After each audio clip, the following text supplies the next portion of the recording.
Hello friends, இன்றைக்கி நான் வந்து சேமியா உப்புமா செய்ய போகிறேன். எப்படி செய்யலான்னு பார்க்கலாம். கடுகு போட்டுக்கோங்க. கடுகு பொரியட்டும். இப்போ கடுகு வந்து பொரிஞ்சிருச்சு. நான் கடலைப்பருப்பு ஒரு ஸ்பூனும் இது உளுத்தம்பருப்பு ஒரு ஸ்பூனும் வந்து எடுத்துக்கிட்டேன். இதை நல்லா ரோஸ்ட் பண்ணிக்கோங்க. கலர் சேஞ்ச் ஆகட்டும். இப்போ வந்து ஒரு பெரிய வெங்காயம், அதுக்கப்புறம் 2 பச்சை மிளகா, அதுக்கப்புறம் கருவேப்பிலை, இது 3ஐயும் வந்து நான் கட் பண்ணி வச்சுருக்கேன். இதையும் வந்து நல்லா வதக்கிக்கோங்க. கலர் வந்து சேஞ்ச் ஆகணும், வெங்காயத்தோட கலரு. நான் இன்றைக்கி வந்து ஒரு பேக்கெட் சேமியா தான் நான் செய்ய போகிறேன். அதுக்கு ஒரு வெங்காயம் 2 பச்சை மிளகா போதும். வேணும்னா இன்னொரு பச்சை மிளகா போட்டுக்கோங்க.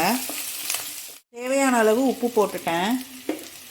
இப்போ அதையும் நல்லா கிண்டி விட்டுக்கோங்க. இப்போ நான் ஒரு சொம்பு தண்ணி வந்து எடுத்துக்கிறேன். அது வந்து நீங்கள் ஊற்றிக்கோங்க. இப்போ தண்ணி வந்து கொதிக்கட்டும். கொதிச்சதுக்கப்புறமா நம்ம சேமியாவை வந்து ஆட் பண்ணிக்கலாம். இப்போ தண்ணி வந்து நல்லா கொதிச்சிருச்சுங்க. இப்போ சேமியா வந்து நம்ம ஆட் பண்ணிக்கலாம்.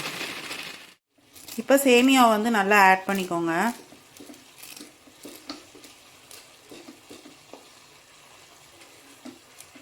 ஒரு 2 மினிட்ஸ் to 3 மினிட்ஸில் வந்து சேமியா உப்புமா வந்து ரெடி ஆகிடும்.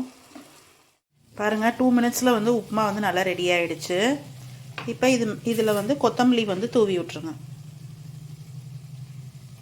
அவ்வளோதாங்க, உப்புமா வந்து ரெடி ஆகிடுச்சு. சேமியா உப்புமா வந்து ரெடி ஆகிடுச்சுங்க. உங்களுக்கு இந்த வீடியோ பிடிச்சிருந்தா லைக் பண்ணுங்கள், கமெண்ட் பண்ணுங்கள், ஷேர் பண்ணுங்கள், சப்ஸ்கிரைப் பண்ணுங்கள். தேங்க்யூ.